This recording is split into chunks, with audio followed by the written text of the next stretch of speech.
Primary শিক্ষক নিয়োগ দ্বিতীয় ধাপের পরীক্ষা অনুষ্ঠিত হতে চলেছে ফেব্রুয়ারির 2 তারিখে। শেষ সময়ের প্রস্তুতি নিতে স্পেশাল শর্ট সাজেশন নিয়ে আমাদের 22 দিনের বিশেষ আয়োজনে আপনাকে স্বাগতম। প্রিয় শিক্ষার্থী, আপনি নিশ্চিত থাকতে পারেন এই সাজেশনটি থেকে আপনার আসন্ন পরীক্ষায় 65 থেকে 70 নম্বর কমন পাবেন। তাই অবহেলা না করে নিয়মিত আমাদের এই 22 দিনের আয়োজনের ভিডিওগুলো দেখতে থাকুন। আর হ্যাঁ, আপনি যদি এই চ্যানেলটিতে নতুন হয়ে থাকেন তাহলে চ্যানেলটি সাবস্ক্রাইব করে বেল বাটনটি অন করে রাখুন পরবর্তী সকল ভিডিওর নোটিফিকেশন পেতে। তাহলে চলুন শুরু করা যাক। বাংলা উপসর্গ কয়টি? বাংলা উপসর্গ হচ্ছে 21টি। যা ক্রিয়া সম্পাদন করে তাকে কি বলে? যা ক্রিয়া সম্পাদন করে তাকে বলে কারক। স্বরবর্ণের সংক্ষিপ্ত রূপকে কি বলে? স্বরবর্ণের সংক্ষিপ্ত রূপকে বলে কার। বাংলা বর্ণমালায় মাত্রাহীন বর্ণ কয়টি? বাংলা বর্ণমালায় মাত্রাহীন বর্ণ হচ্ছে 10টি। সূর্য শব্দের সমার্থক শব্দ কোনটি? সূর্য শব্দের সমার্থক শব্দ হচ্ছে অর্ক। মনরূপ মাঝি, মন মাঝি কোন সমাসের উদাহরণ? মনরূপ মাঝি, মন মাঝি এটি হচ্ছে রূপক কর্মধারয় সমাসের উদাহরণ। ছেলেটি দ্রুত দৌড়ায়, এখানে দ্রুত কোন পদের উদাহরণ? সঠিক উত্তর হচ্ছে গ, অর্থাৎ ক্রিয়া বিশেষণ। নিচের কোন শব্দটির কোনো লিঙ্গান্তর হয় না? সঠিক উত্তর হচ্ছে ঢাকি। বাংলাদেশের সাথে সম্পৃক্ত রবীন্দ্র রচনা হচ্ছে ছিন্নপত্র। কোন শব্দের নারীবাচক শব্দ হয় না? সঠিক উত্তর হচ্ছে সভাপতি। আমরি বাংলা ভাষা এ প্রবাদে আ দ্বারা কি প্রকাশ পেয়েছে? সঠিক উত্তর হচ্ছে আনন্দ। নিচের কোন বানানটি শুদ্ধ? শুদ্ধ বানানটি হচ্ছে নিশিথিনী, অর্থাৎ 9 রস্যি তালবশ দীর্ঘি, 6 রস্যি 9 দীর্ঘি, এটি সঠিক বানান। নিচের কোন বানানটি শুদ্ধ? সঠিক উত্তর হচ্ছে কল্যাণেষু, ক লয় জফলা আকার, মূর্ধন্য দীর্ঘি অন্তস্থ একার, মূর্ধন্যস্বয় রস্যু। বাতাস শব্দের সমার্থক শব্দ কোনটি? বাতাস শব্দের সমার্থক শব্দ হচ্ছে গদ্যবহ। কারাগারের রোজনা মজা এটি কি? সঠিক উত্তর হচ্ছে এটি একটি দিনলিপি। অনেক শব্দের অর্থ কি? অনেক শব্দের অর্থ হচ্ছে সৈনিক।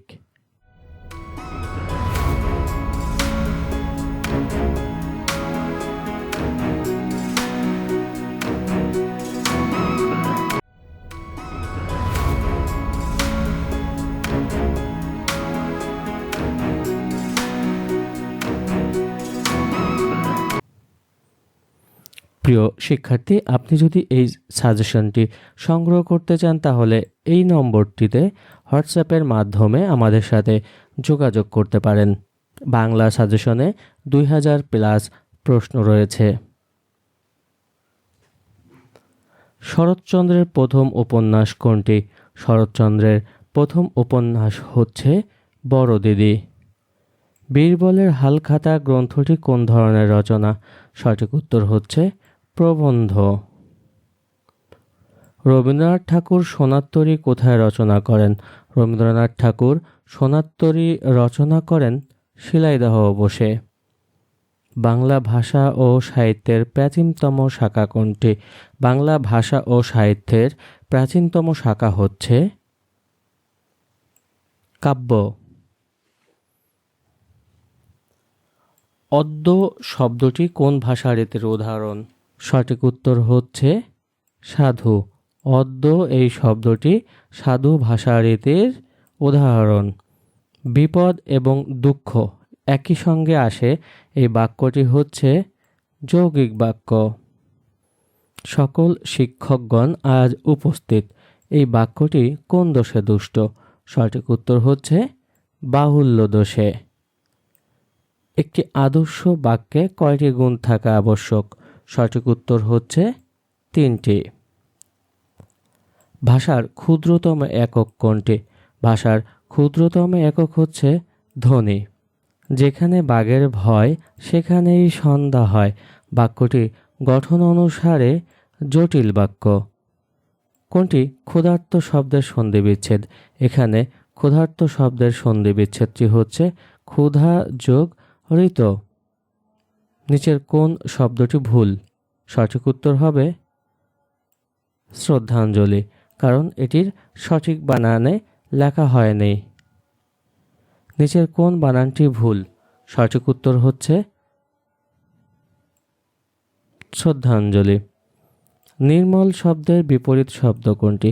নির্মল এই শব্দটির বিপরীত শব্দ নিম্নোক্ত অপশনগুলোর মধ্যে পঙ্কিল। জায়া ও পতি সমাস করলে কি হয়? জায়া ও পতি সমাস করলে হয় জায়া পতি। কোনটি শুদ্ধ বানান? সঠিক উত্তর হচ্ছে সুশুশ্রা। তালুবস্যয় রস্যু, তালুবস্যয় র ফলা দীর্ঘ, মূর্ধন্যস্বয়াকার। মৃতের মতো অবস্থা যার, এক কথায় প্রকাশ করলে হবে মুমূর্ষু। আটকপালে এর অর্থ কোনটি? আটকপালে এর অর্থটি হচ্ছে হতভাগ্য। কোনটি শুদ্ধ বানান? সঠিক উত্তর হচ্ছে নিরহংকার। দুর্নাম ও দুর্নিবার শব্দ দুটিতে মূর্ধন্য ব্যবহার হয়নি কেন?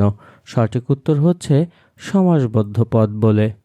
Choose the correct translation of the proverb. চোরে চোরে মাসতুতো ভাই। সঠিক উত্তরটি হবে birds of the same feather flock together. নিচের কোনগুলো তালব্য বর্ণ? নিচের অপশনগুলোর মধ্যে সঠিক উত্তর হচ্ছে রস্যই এবং দীর্ঘই। প্রত্যাবর্তন শব্দে সন্ধি বিচ্ছেদ হবে হচ্ছে পতি যোগ আবর্তন। সাহিত্যিক শওকত ওসমানের প্রকৃত নাম কোনটি? সাহিত্যিক শওকত ওসমানের প্রকৃত নাম হচ্ছে শওকত আলী। বাংলা সাহিত্যের অন্ধকার যুগ কোন সময়? বাংলা সাহিত্যের অন্ধকার যুগ বলা হয় 1201 থেকে 1350 সাল। করণ কারকে শূন্য বিভক্তির উদাহরণ কোনটি সঠিক? সঠিক উত্তর হচ্ছে ছাত্ররা বল খেলে। কোথাও পথ পেলাম না বলে আমি তোমার কাছে এসেছি। এখানে এটি বাক্য হচ্ছে সরল বাক্য। কোথাও পথ পেলাম না বলে তোমার কাছে এসেছি, এটি একটি সরল বাক্য। বরখেলাপ শব্দের এই বর কোন ধরনের উপসর্গ? সঠিক উত্তরটি হবে ফার্সি উপসর্গ। ডক্টর মোহাম্মদ শহীদুল্লাহর মতে বাংলা ভাষার উৎপত্তি কোন প্রাকৃত স্তর থেকে? সঠিক উত্তরটি হচ্ছে গৌড়ীয় প্রাকৃত স্তর। খিস্তি খেউর এটি কোন ভাষার শব্দ? খিস্তি খেউরটি হচ্ছে বাংলা ভাষার শব্দ। চণ্ডীমঙ্গল কাব্যের উপাস্য চণ্ডী কার স্ত্রী? সঠিক উত্তরটি হবে শিব। উপসর্গ ব্যাকরণের কোন অংশে আলোচ্য বিষয়? উপসর্গ হচ্ছে রূপতত্ত্বের আলোচ্য বিষয়। বিশেষ্য, বিশেষণ এবং অনুকার অব্যয়ের পরে আ প্রত্যয় যোগে করে যে ধাতু গঠিত হয় তাকে বলে নাম ধাতু। নিচের কোনটি গণবাচক শব্দ? সঠিক উত্তরটি হবে কুড়ি। মুক্তিযুদ্ধ ভিত্তিক নাটক কোনটি? মুক্তিযুদ্ধ ভিত্তিক নাটক হচ্ছে কি চাহ সংকোচিল। বীর শব্দের বিপরীত লিঙ্গ কোনটি?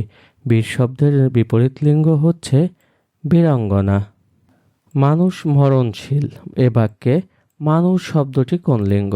মানুষ মরণশীল এ বাক্যে মানুষ শব্দটি হচ্ছে উভয় লিঙ্গ। শশব্যস্ত কোন সমাস? শশব্যস্ত হচ্ছে কর্মধারয় সমাস। চর্যাপদ কোন ছন্দে লেখা? চর্যাপদ হচ্ছে মাত্রাবৃত্ত ছন্দে লেখা। কে বাংলা ভাষার কবি নন? বাংলা ভাষার কবি নন হচ্ছে জয়দেব। কোন মুসলিম শাসনকালকে স্বর্ণযুগ বলা হয়? সঠিক উত্তর হচ্ছে হুসেন শাহ। বাংলা মুদ্রাক্ষরের জনক বলা হয় কাকে? বাংলা মুদ্রাক্ষরের জনক বলা হয় চার্লস উইলকিন্সকে। বাংলা একাডেমি মূল ভবনের নাম কী ছিল? বাংলা একাডেমির মূল ভবনের নাম ছিল বর্ধমান হাউজ। ৭১-এর যিশু গল্পের রচয়িতাকে? ৭১-এর যিশু গল্পের রচয়িতা হচ্ছে শাহরিয়ার কবির। সকল দেশের রানী সে যে আমার জন্মভূমি চরণটি কোন কবির রচনা? সঠিক উত্তর হবে দ্বিজেন্দ্রলাল রায়। নিচের কোন বানানটি শুদ্ধ? সঠিক উত্তর হচ্ছে শূন্য, তালুবস্যয় দীর্ঘ, মূর্ধন্য জফলা। মাণিক্য শব্দে মূর্ধন্য বসেছে নত্যবিধানের কোন নিয়মে? সঠিক উত্তরটি হবে স্বভাবতই মূর্ধন্য হয়, অর্থাৎ মাণিক্য শব্দে মূর্ধন্য স্বভাবতই বসে। বাংলার মুখ আমি দেখিয়াছি তাই আমি পৃথিবীর রূপ খুঁজিতে যাই না আর। এটি কার লেখা? বাংলার মুখ আমি দেখিয়াছি তাই আমি পৃথিবীর রূপ খুঁজিতে যাই না আর। এটি হচ্ছে জীবানন্দ দাশের লেখা। ক্ষুধার রাজ্যে পৃথিবী গদ্যময় চরণটির রচয়িতাকে? চরণটির রচয়িতা হচ্ছে সুকান্ত ভট্টাচার্য। সুলতানার স্বপ্ন কোন ধরনের গ্রন্থ? সুলতানার স্বপ্ন হচ্ছে উপন্যাস। বাংলাদেশের স্বাধীনতা যুদ্ধ দলিলপত্র কে সম্পাদনা করেছেন? সঠিক উত্তর হাসান হাফিজুর রহমান। বাংলাদেশের স্বাধীনতা যুদ্ধ দলিলপত্র সম্পাদনা করেছেন হাসান হাফিজুর রহমান। ভাষা আন্দোলন ভিত্তিক প্রথম পত্রিকার সম্পাদকের নাম কি? ভাষা আন্দোলন ভিত্তিক প্রথম পত্রিকার সম্পাদকের নাম হচ্ছে হাসান হাফিজুর রহমান। নিচের কোন বানানটি সঠিক? সঠিক উত্তর হচ্ছে পরিষ্কার। প রয়সী মূর্ধন্যস্বয় কয় আকার র। নিম্নোক্ত যুক্তাক্ষরের কোন দুটি বর্ণ রয়েছে? সঠিক উত্তর হচ্ছে দ এবং ধ। নিম্নের কোন শব্দের আগে বসে? সঠিক উত্তর হচ্ছে উপসর্গ। উপসর্গ সর্বদা শব্দের আগে বসে। নিচের কোনটি গুণবাচক বিশেষ্য? সঠিক উত্তর হচ্ছে মধুরতা। নিচের কোন শব্দটি তৎসম শব্দ? সঠিক উত্তর হচ্ছে জীবন। হিসাব শব্দটি কোন ভাষা থেকে এসেছে? হিসাব শব্দটি এসেছে আরবি ভাষা থেকে।